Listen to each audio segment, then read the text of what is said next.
colleagues will have to miss this appointment or meeting to go to that appointment. But بنرحب فيكم جميعا. Welcome everyone to the first colloquium in the spring of 2021. This session today is the first in a series of the Bethlehem University Research Group. On behalf of the Research Council and the Office of the Dean of Research, I welcome you to this webinar on the Swiss initiative that aims at enhancing the Palestinian innovation ecosystem and the opportunities for research development, collaboration, and partnership with the private sector. We are happy to host today Professor Mazin and Ms. Suha Handal, who attended the meetings that were organized by the Representative Office of Switzerland in Ramallah, and they will brief us on this initiative and the meetings that were organized then, including a preparatory workshop, a virtual tour, and a Swiss-Palestinian panel discussion. Without further ado, by the way, just want to mention that in the first email I sent and the invitation, I also added the report, the link to the report on the webpage of the Office of Switzerland in Ramallah. So you're welcome to check that as well. Let me just make sure that Jumana is with us.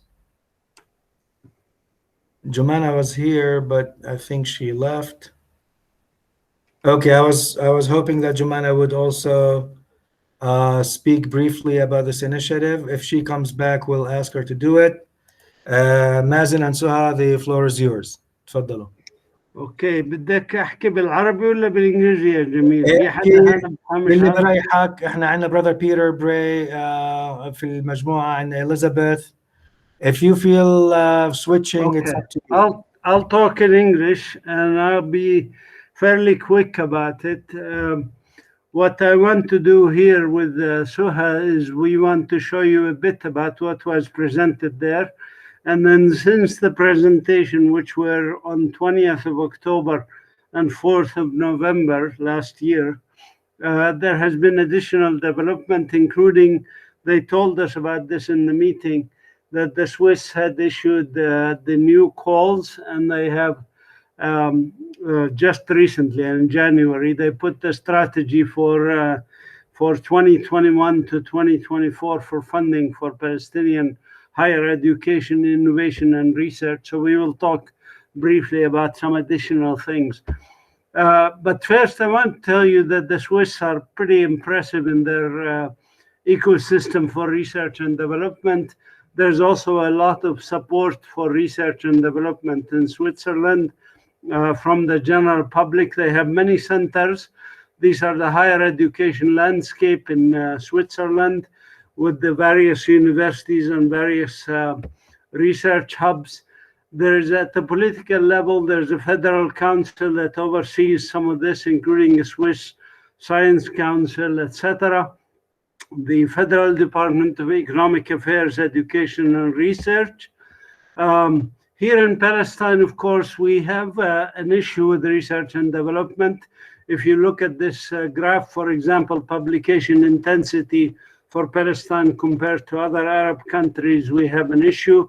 If you look compared to here again, you know, Palestine is down at the bottom. We did a research actually about this in 2012, and this research was updated recently with a study from ARIJ, Dr. Jad Ishaq and his group about research and development in Palestine. And this is a number of documents per GDP for these areas, for these countries in the Middle East, if you want. Turkey, Iran, and Israel are in the top three, basically. Partly this has to do with funding. This is funding for research and development, for higher education, etc. As you know, higher education is not being funded enough. These are the numbers according to that most recent survey, which covers up to 2017. Unfortunately, there is not much data for things beyond 2017. number of publications by main partner countries to Palestine. If we look at who Palestinians collaborate with to publish papers, we find the United States, Germany, and Israel are the three top countries, which was actually surprising to me, because there's a talk of boycott and so forth, that we don't publish with Israelis, but it turns out that Israel is the third most common country that Palestinian researchers at academic and research institutes publish with. List of research and entrepreneurship centers at different universities in Palestine: Al-Quds University, Birzeit University, etc. Hebron, and so on. Bethlehem University, for example, we have the Bethlehem Business Incubator, the Institute of Community Partnership, the Water and Environment UNESCO World Biotechnology Center, and Hereditary Research Laboratory. I don't know why ARIJ did not list us as the Institute for Biodiversity and Sustainability. We actually published more than all these others combined in terms of research papers. But anyways, distribution of master's and PhD holders at Palestinian universities. You can see the numbers here, and you can just quickly look at where Bethlehem University is. 147 total master, 89 total PhD holders. In terms of the Global Edge Index for Productivity of Research, this is where we are as Palestine compared to nearby countries. And what are the publications and research funded? Research funded is mostly funded in education and a few other areas. This was kind of interesting to me to see this, that education and social sciences get funded a lot. But actually the research productivity is the reverse of this. Medicine, engineering, physics and astronomy, chemistry, the hard sciences are producing much more publications in peer-reviewed journals according to Scopus survey. Again, that's up to September 2018, which is the study from ARIJ. Distribution of funded projects among Palestinian higher education institutions. The two highest universities are Najah and Birzeit universities. I don't know why this study did not put Bethlehem University, probably smaller than this. But anyway, we know that there's some issues here. Number of publications in Palestine, though, continues to increase. So that's a good news. And if we look at the number of publications by university until 2017, according to this major survey, and Najah and Birzeit again topped the list of major universities. If we compare again from the same study, if we compare in Google Scholar, for example, number of publications using the words Bethlehem University plus Palestine and Birzeit University plus Palestine, because they were established about the same time. Of course, Birzeit has a lot more publications. Of course, they have a lot more faculty, and it's a larger university. But if you take the ratio of publications to faculty, Birzeit is better than us, and we should try to improve. This is the number of publications in 2017. This is actually good news that female participation in research at Bethlehem University is better, better than the average, at least. Not as much as the Polytechnic University, but certainly good.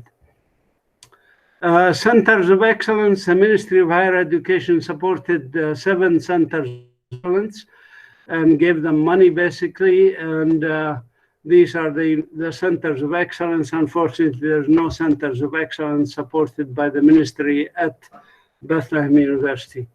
This is a status for us and so forth. And now I turn it over to Suha to speak about the situation of the ecosystem in terms of Switzerland. And then the last part we will talk about how we can improve our situation by using Switzerland and the EU funding and others that can help us in those regards. Go ahead, Suha. Thank you. As a start, for those who don't know me, I'm Suha Handlan and I work at the incubator as the incubator coordinator. So to give you an idea and just to summarize, the workshop that we attended covered two main segments. The first one was to focus on how we can foster an entrepreneurial mindset. So to encourage university students to think innovatively, if you will. And then the second part was how to pave an entrepreneurial pathway, which simply means how to encourage these entrepreneurs to transform their ideas or research into business ventures. So it's important to take into consideration the SDGs to focus on development. And that's why the current incubator, it's funded by the Italian Corporation, which focuses on three main developmental goals, which are number one, ensuring no poverty, number four, quality education, and number eight, economic growth. If we move on to the next slide, you notice that it's important to also take into consideration when we look at the economy, there are intersects with, social aspects. And that's why we also support social businesses through the UNIS Center, which I'm sure you've all heard of. And we also focus on the environment or environmental related issues. Next slide, please. So in this workshop, there was a focus on the mindset. When we look at the mindset, four important points arise. One is resilience, ensuring creative thinking. It's fine if you fail. On the contrary, when you fail, you actually move one step forward to succeeding. And then again, critical thinking is an important point. So the focus was on universities, and they discussed three main aspects. One related to the curriculum design, the second one to the teaching method, and the third one to the assessment method. So unfortunately, statistics and studies showed that the Palestinian education system lacks a few things.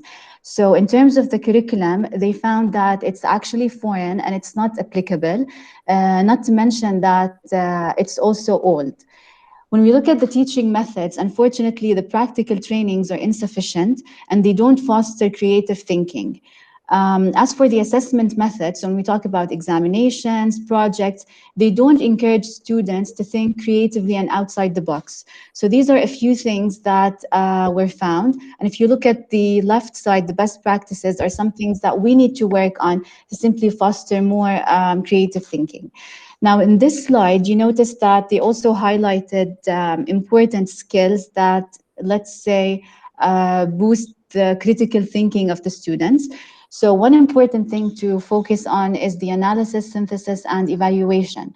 So the lower level objectives and skills focus mostly on knowledge. So it's just theory, and you basically, you're teaching in a way that's centered on the teacher, as opposed to having it student-centered. So that's why it's important to focus more on analysis.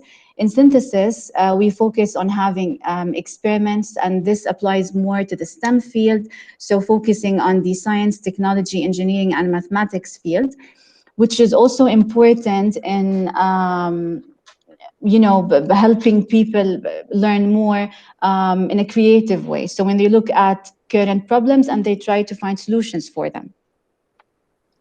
In the next slide, this comes the second part or aspect of the workshop, which talked about what can be done after these students do research, they come up with a specific problem and try to find a solution for it. After they experiment to find solutions, this is when we incubate this idea. So to make sure that it's transformed from just a research idea into a business venture. And in this part comes the important role of incubators, accelerators, and centers of excellence. So if we move on to the next slide, I want to talk more about the incubator and the UNIS Social Business Center. So we either do incubation or acceleration for these ideas. Incubation simply means that you're going baby steps with this specific idea, and acceleration applies more to businesses that are already established, but they're not yet in their growth stage. It's important to note that we don't only focus on ICT-related businesses, so we also foster those who are in different fields, like or encourage them to participate, like the fields of agriculture, health sciences, and of course, social business. With social business, we make sure that we're at least fulfilling some of the SDG goals. What's also important is that the incubator helps with consultancy and technical services. So its main role is simply to help a specific person go from an idea into a business that's established and into the market. Thank you. So Dr. Mazin, you can proceed. Okay, now I want to talk about the availability of things. This is the most important thing that you want to pay attention to, which is the issue of how we can profit from this. In Switzerland, the funding for research and for innovation is carried through various aspects. From private sector, you can see they get a lot of funding from Confederation, which is government, etc. They get a lot of funding. It goes to whom? It goes to whatever, private sector to private sector, or private sector to higher education, and so on. We in Palestine, we've been talking to the Ministry of Education about some of these changes that we need, and hopefully there will be some changes in terms of the structure of funding for research and innovation in Palestine. I'm on a committee that deals with this at the national level, and hopefully we can address it. But the more relevant to you is the Swiss funding. The Swiss funding is carried through three major entities: the Swiss National Science Foundation, InnoSwiss, which is an innovative idea, is to have a funding agency just for innovation, and the Swiss Academy of Arts and Sciences. Now, these three entities fund different things, of course. For example, if you look at the upper left-hand corner, funded by InnoSwiss, of course, funds innovation projects by majority, 90%. Whereas the funds by the SNSF, the Science Foundation, project funding is a majority of it. Switzerland also funded institutions abroad. And in the Arab world, they funded 0 institutions. They funded one in Tel Aviv called Swiss Next Network, which is for innovation and whatever. And that's, I don't blame the Swiss, by the way. I blame us. I blame the Arab people, the Arab countries, because we don't apply, we don't get these things. So the Swiss Innovation Park system, which they are trying to export abroad, includes several institutions. Here is the names of these institutions, which invent quite a bit of things that are applicable, that translate into economic benefit for these universities, for these entities. However, Switzerland does fund some activities in the Palestinian areas. And here is the Swiss main beneficiaries, if you want, in the Palestinian areas. They funded local and national authorities. They funded the International Committee of the Red Cross. They funded UN agencies like UNRWA. They funded Israeli and Palestinian civil society organizations, etc., like the Gaza Mental Health Program. And they funded international NGOs that work on these issues. An example of a call they made in 2019, as you see here, called HES, which very few people applied to, and certainly nobody at Bethlehem University applied to. They actually had extra money here, and we could have applied for it. This has technological and sociocultural dimensions. These are the kinds of projects that they were looking for in that call, including pilot technology to produce development activities like creating prototypes and integrating Swiss knowledge in Palestinian higher education and research and development, developing innovative solutions for social sectors, planning a joint R&D project proposal for submission to a national or international innovation-related funding agency. This is interesting because they were willing to fund even proposal writing, which we always have difficulty because writing proposals is just a very complicated process. We don't have enough people qualified in writing proposals, but they had money to help in writing proposals and reverse engineering projects, etc. This is from their website. They funnel these funds through the Swiss Agency for International Development. and in the occupied Palestinian territories, as they call them. They don't call us Palestine because Switzerland has not recognized us as a country yet. But this is an interesting description here of what they do. At the bottom, it says Switzerland is committed to a just and lasting peace between Israelis and Palestinians based on a negotiated two-state solution. The usual, politically correct statement. Its strategy focuses on protection and resilience. Those two words you have to remember for the Swiss. They are interested in protection of communities and on resilience of communities. This is the funding they did in their first major funding for the Palestinian areas, which was between 2015 2018. They subsequently extended the funding at the same level in 2019 to 2020 before they came up with the strategy, which I will talk about. But anyway, in this funding, you can see that the grand total, 21.5 million Swiss francs. That's a little more in dollars, of course.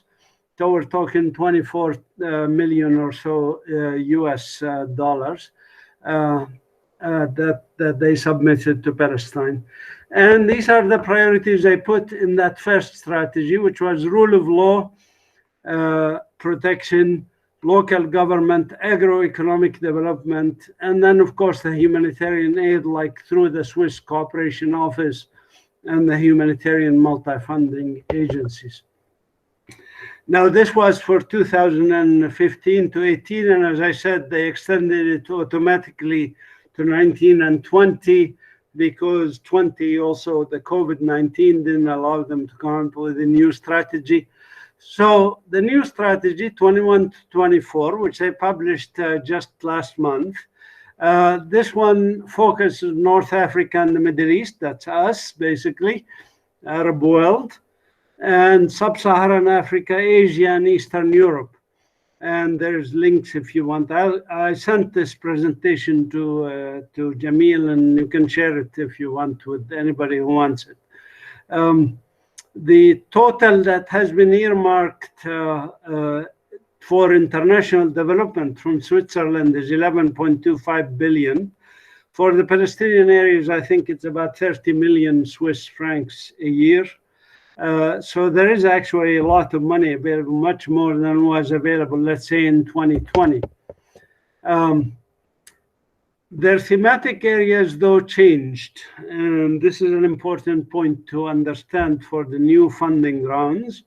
Their thematic areas now focus on creating decent local jobs, addressing climate change, that's us, and I actually plan to apply, though maybe not through Bethlehem University, but through another university on the issues of climate change.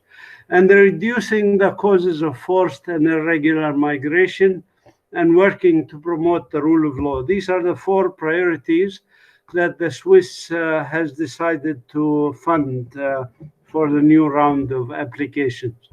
Now, climate change is important, and it will affect job creation, all these other areas in our region, and it's also part of the national strategy for the Environmental Quality Authority.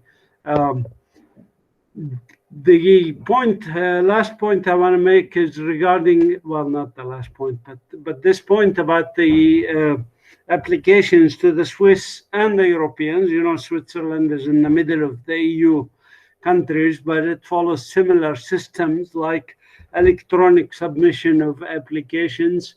There's good resources, good education found in these links. You can study this.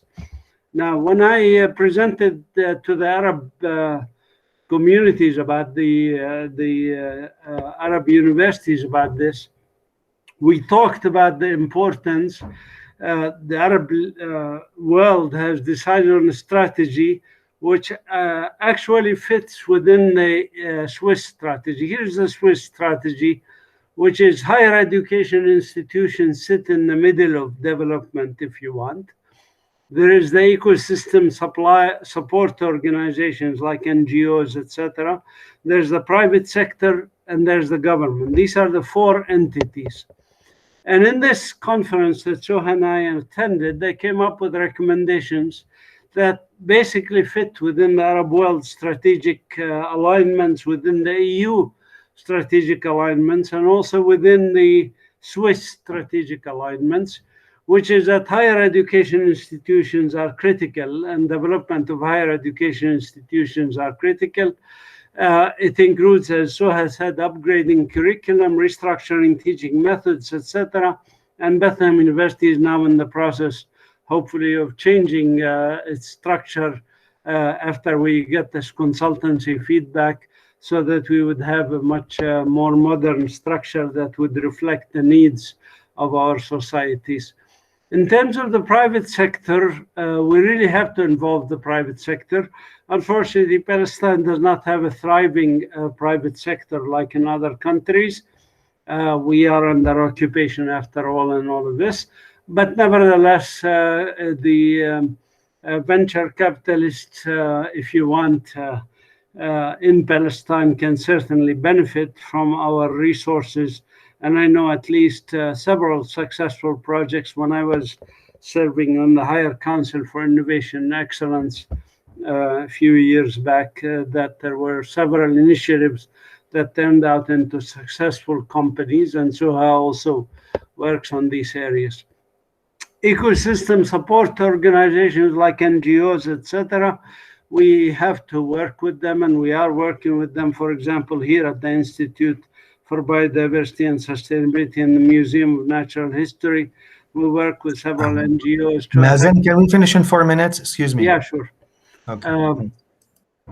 I want to just say, and then governments, of course, governments are critical, and now we have big contracts through Bethlehem University for consultancy, about 195,000 euros with the Palestinian government to do consultancy for them for national strategies, etc., going forward on environmental and other issues, including climate change.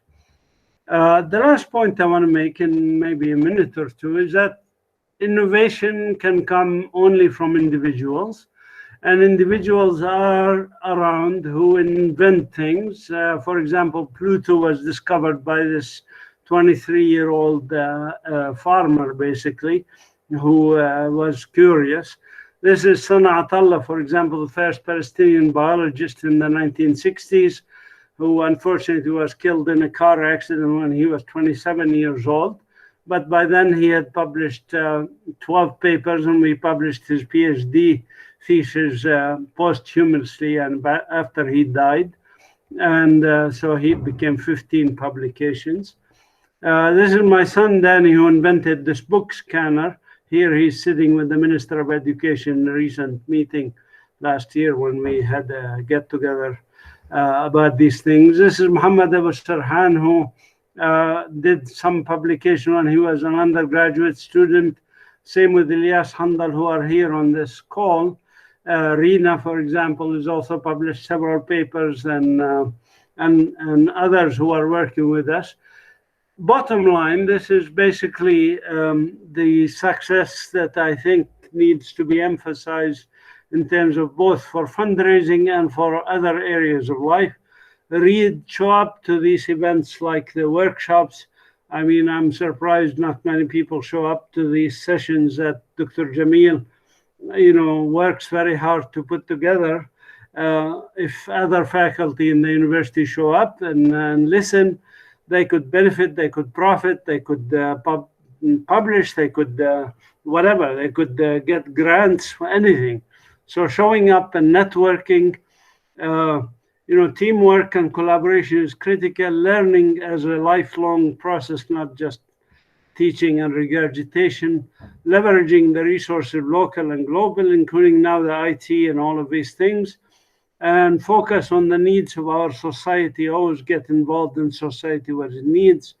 And then we have a motto here at our institute at Bethlehem University. It's respect for ourselves, for others, and for history, for nature, for other things. I'll stop here. This is a poetry from Tawfiq Ziyad about staying steadfast on our land, and I'm happy to take any questions. I'm sure Suha too. Thank you, Mazin, and thank you, Suha. We have also with us Jumana. Jumana is the Media and Communications Officer and the personal assistant to the head of the mission at the Representative Office of Switzerland in Ramallah.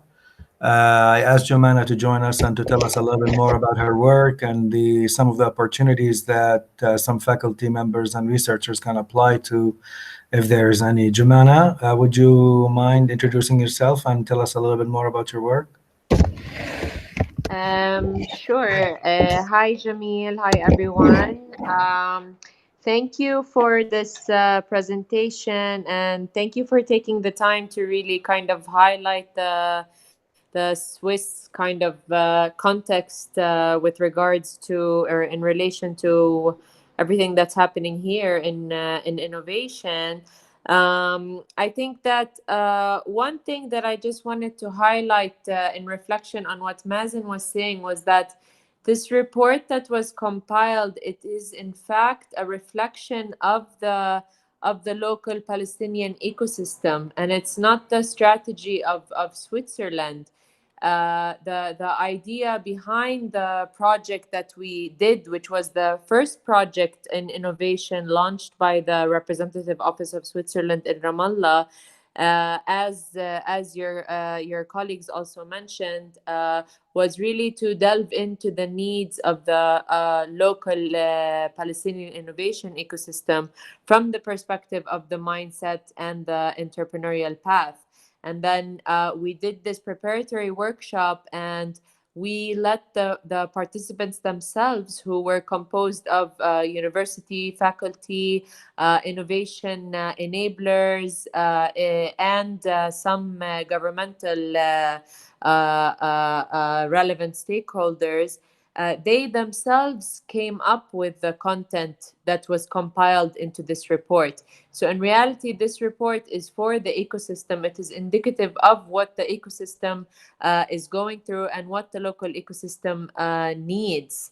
And I think that it's one of the most relevant up-to-date reports for the ecosystem at the moment. And I do highly encourage you as a university to kind of look more in detail at the outcomes and the recommendations issued in the report, because I know from other stakeholders in Palestine, they are already using this report as a basis for their next projects in innovation.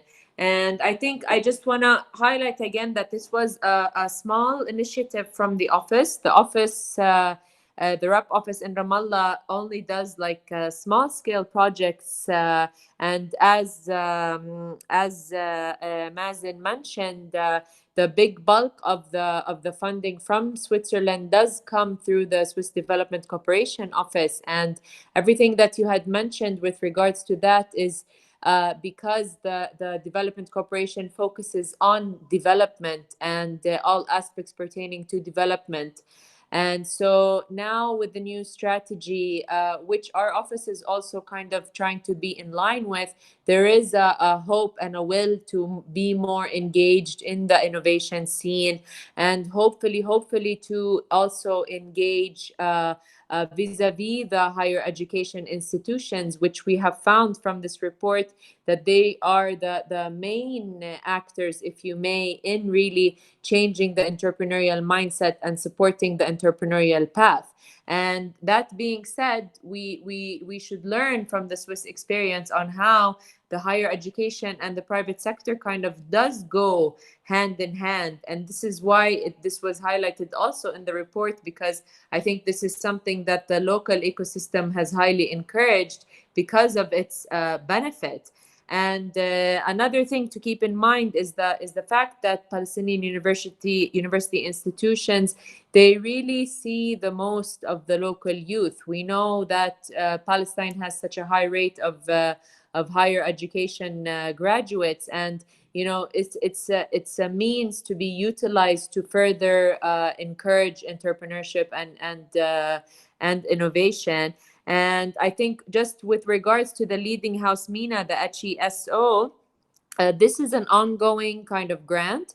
It happens specifically for the MENA region. And in fact, many Palestinians have applied, probably not from Bethlehem University, but there's been many instances where there's been research grants funded by this institution to allow for Palestinian and Swiss researchers to carry out research. And there's specific criteria for applying, and in case the information is not updated on their website, then you can contact them directly, or if not, then you can feel free to contact me, and I can help connect you with relevant persons. But just to end, like for now, for the moment, Switzerland is in the process of exploring a follow-up innovation project in follow-up to the one that we had just completed in 2020. And the vision of it is not yet clear. So once we have more clarity on this, we will be sure to definitely liaise directly with you as a university to keep you posted. And in the meantime, and I'll end on this note, just always keep in mind that the representative office of Switzerland here is definitely a facilitator. So in case you ever find a specific institution in Switzerland or a specific way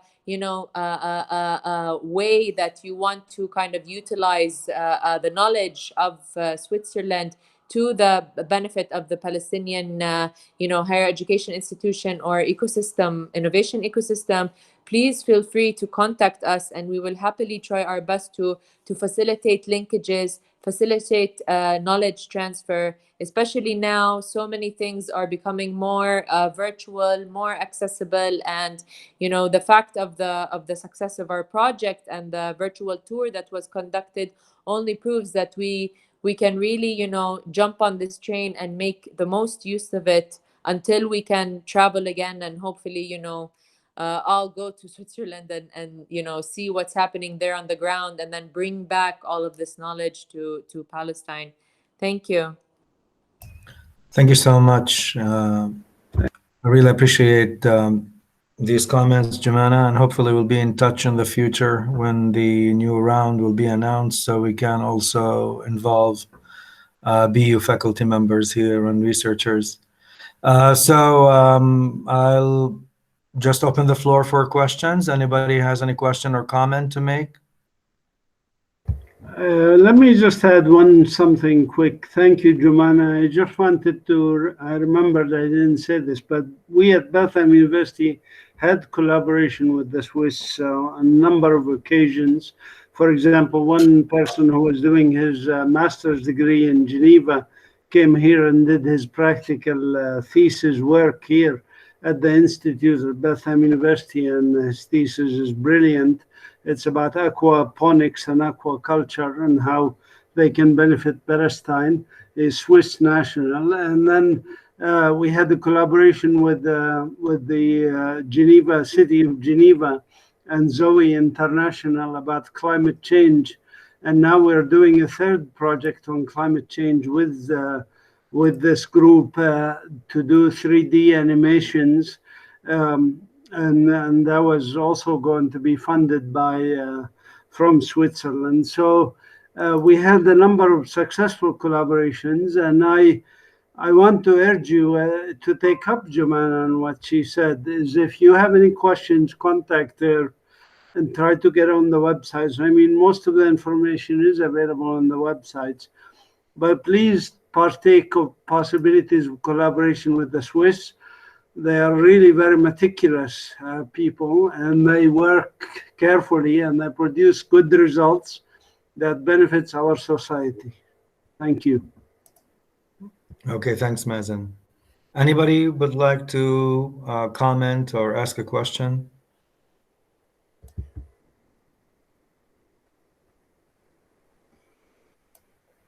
One thing that I wanted to mention, just to sort of in general about the issue of BU and other Palestinian universities and the kind of production we have here, despite our small size, is like 2 years ago we were, we were asked by the ministry of Higher Education to submit a report about the number of publications at BU.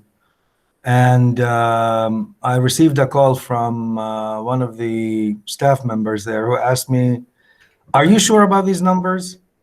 And we have reported over 50 articles, publications that have already come out that year across the university. And the guy was really disputing the numbers with me, asking me about the veracity of the information. And I was really shocked. I was like, well, what are you talking about? This is really what we have. And he said, you know, Najah University doesn't have 14 articles published.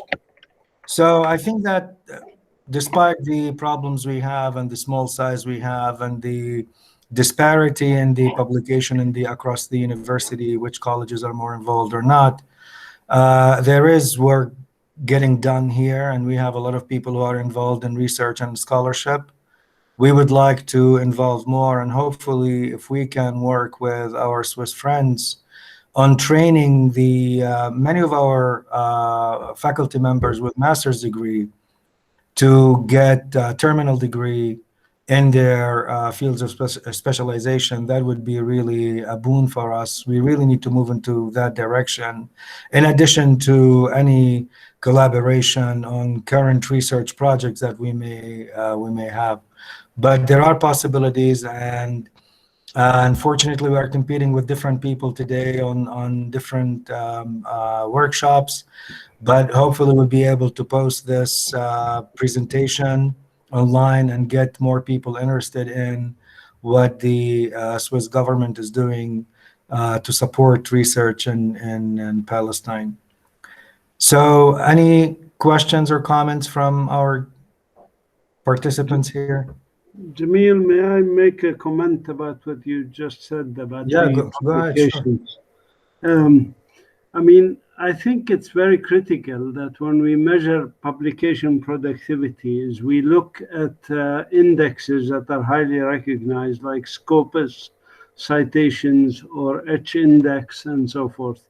And the ministry is beginning to change towards looking at that.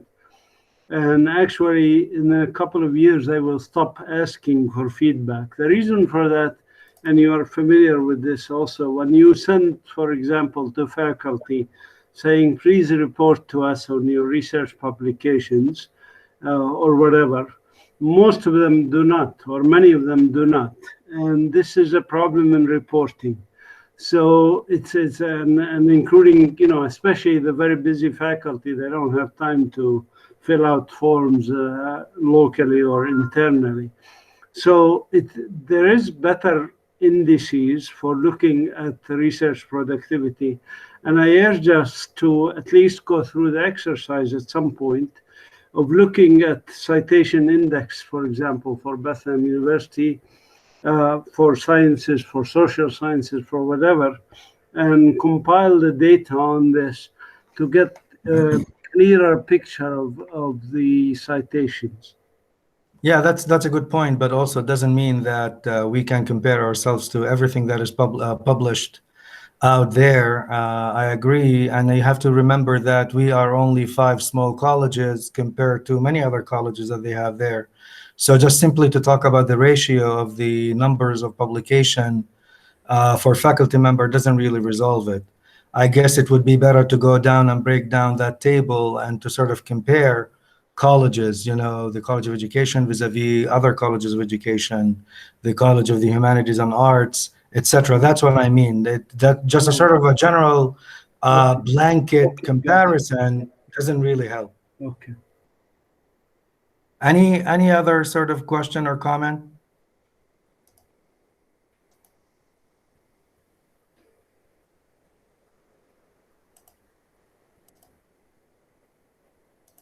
No? Okay, well, I would like to thank Mazin and Suha and Jumana for their inspiring talk. And I really hope that this would be a useful talk for many people, that we can see something happening in the future. And I hope Jumana, Mazin, and Suha, we can work together also on these projects in the future.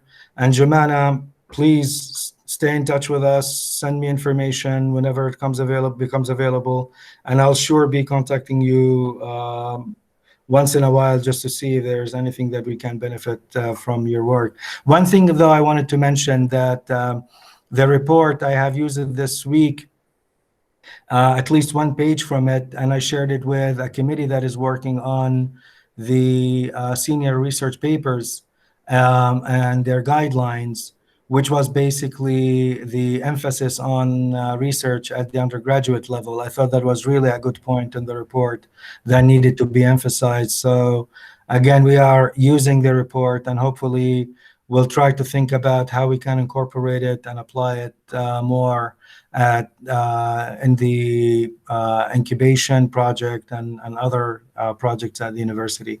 So thank you so much, everyone, for attending, and hopefully we'll see you in a couple of weeks for the next installment of the BU Research Group.